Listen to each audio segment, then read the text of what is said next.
Some of the best of Week 16. There's some of the best of Week 17. Here are these games must-watch matchups this week, starting with Steelers-Ravens. The former must beat the latter in order to get into the playoffs, so their win will only matter if the Titans lose to the Texans. If they don't, the 6th seed is theirs. Eagles can wrap up the 4 seed in the NFC with a win over the Giants and the Niners, and Seahawks. That should be great in prime time, with massive implications for the NFC, which is where we begin this week's Burning Questions, it's TD. On fire today. You're up first. Who is most likely to play spoiler in the NFC? All right, so when you say spoiler, I mean, I'm looking at it as a team that could take a team in the NFC from being either a first seed to a 5th seed. And that is the Seattle. That's one specific That's the one. scenario. Well, that's it. Or you can knock them out the playoffs. But as I look at the matchups, Green Bay is not losing to Detroit, right? Okay. New Orleans not going to lose to Carolina. So I think the top 2 seeds or those 2 are going to be the top 2. Seattle losing or beating San Francisco, to me, is the upset. That's a spoiler one. Because it takes the Niners from being a number 1 seed with the bye, a home game, to a 5th seed. To now you have no bye, no home game, and that team is beat up.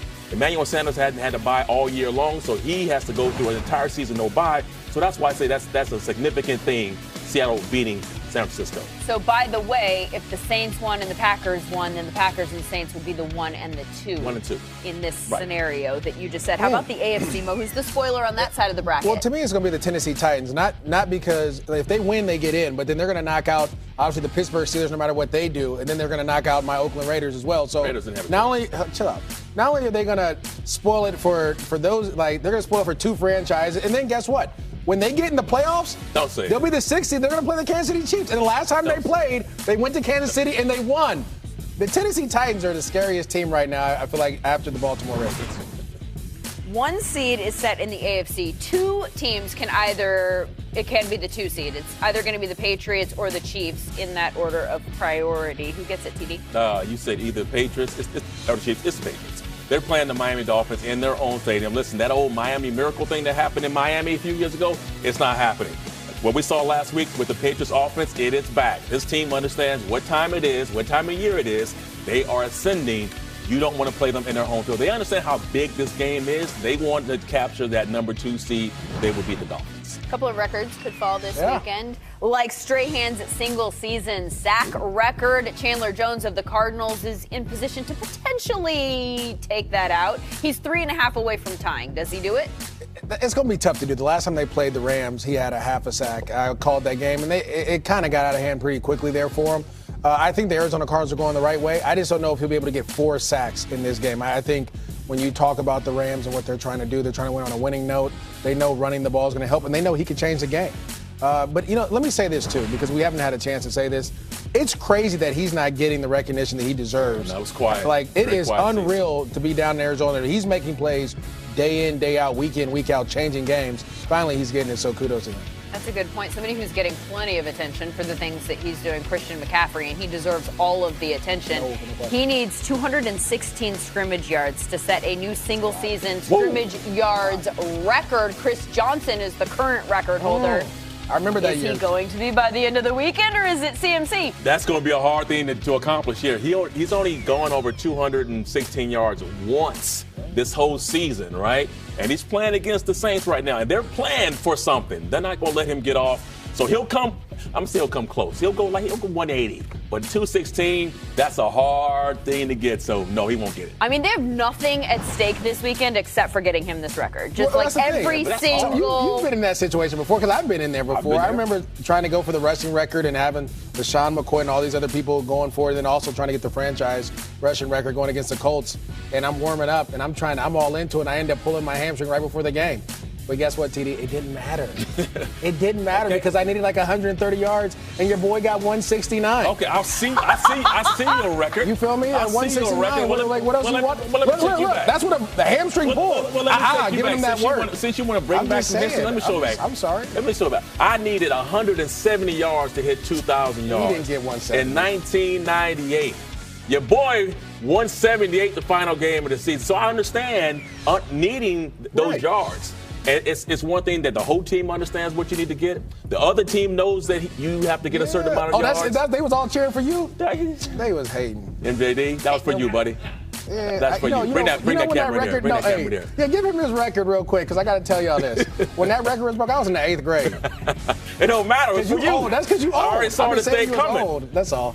I am sitting next to haters, but also really good running backs, as we've just been reminded he was of. He was really good. That was all right. Emmett Smith knows a thing or two about NFL records, also the all-time rushing leader. He also knows a thing or two about passing it forward. The legendary Cowboy is back, now raising another running back, one who is determined to make a mark of his own.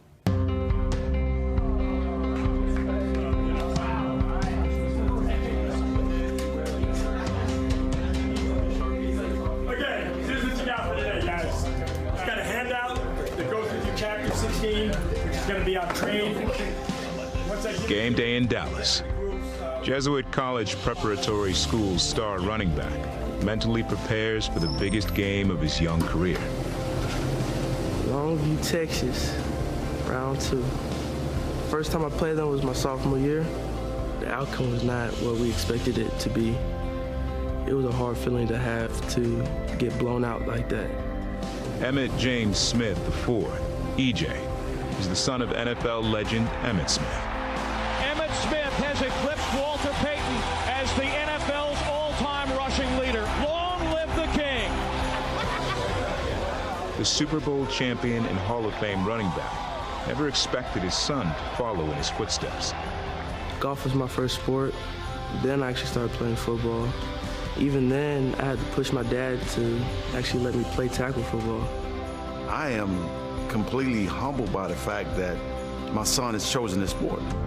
When it came down to his middle school, it was like, Dad, I want to play football now. I said, you sure? He said, yes, Dad. I remember you used to run funny. No, like for real. You used to run like with your arms like this. And I looked at you, I said, baby, please help him. And what did you say to me? Just no, let him have fun. I want him to figure some of this stuff out. As a kid, he didn't want me to lose the enjoyment of the game and pretty much just let me be me for a little bit. I've learned a long time ago that you have to allow a person to choose their path. EJ's football path has led him to a conference playoff showdown with the Longview Lobos, the defending state champions. No one expects Smith and his Jesuit Dallas Rangers to win. Here we are, the crown jewel of the Dallas Independent School District, John Kincaid Stadium. This is the 8th time these two teams have met. Jesuit winless in the previous 7. Watching him doing all the things that you need to do physically to prepare for this game, I feel a sense of pride. He's doing what he wants to do, and he's doing it his way. I'm carrying 3 generations behind me every time I get on that field. It's trying to live up to my best self. Not my dad, because he already played. You know, I have to try to reach my highest potential. They'll hand the ball to E.J. Smith around the corner. He's going to go to the 20, the 10, on 4th and 2. A 41-yard touchdown run by E.J. Smith. And how about that? I'm like every mother and father. One down. Anxiety. It's out the roof. They hand it off to E.J. Smith. He drives. He's toward the end zone. He's still on his feet. Did he get in? Yes, he did. Tension. Why? Got to make a play. It's all over my body. Hand off, E.J. Smith. Watch out. 10, 5, touchdown, Jesuit. And E.J. Smith is in for the 3rd time tonight. Fear is there as well, lurking in the back of my head, because it is a brutal sport, and anything can happen. Hand off, E.J. Smith again. He cuts it up. He dives for the end zone. Touchdown for the 4th time tonight. And so my happiest moment, seeing my kid walk off that football field, that's a win. That is a win. Good job. Good job. Tonight, E.J. Smith and the Jesuit Dallas Rangers win on the scoreboard as well. 4 touchdowns and a victory over the defending state champs. That's a drop the mic moment. People are saying, oh, that's Emmitt Smith's son, this and that, but I'm out here to prove them wrong, prove them that I'm something new and something different. He has his own God-given talent. He's completely different than me, and he wants to get better every day. For the Smiths, the game is an enduring bond that connects generations. We have spent many a day, many a night around this game called football. It's just a part of who we are. There's opportunities out there for me already because of who my dad is, and with that, I can't be complacent about it. Your first initial pass is outside. If he jumps outside, get underneath him. You want to give them the intricacies of what sports bring, the humility, the discipline, the focus, the dedication, the work ethic, the drive, and the ability to help others along the way. Just being able to have him in my corner, it means a lot. You know, he's been a great dad, you know, great coach, and a great mentor. Boy, that's what I'm talking about right there. That's how you put it down. Being a football family is being a family, period. Forget football. Football is just a part of it. The nucleus is the family. Mama, EJ. There we go. Yeah, baby.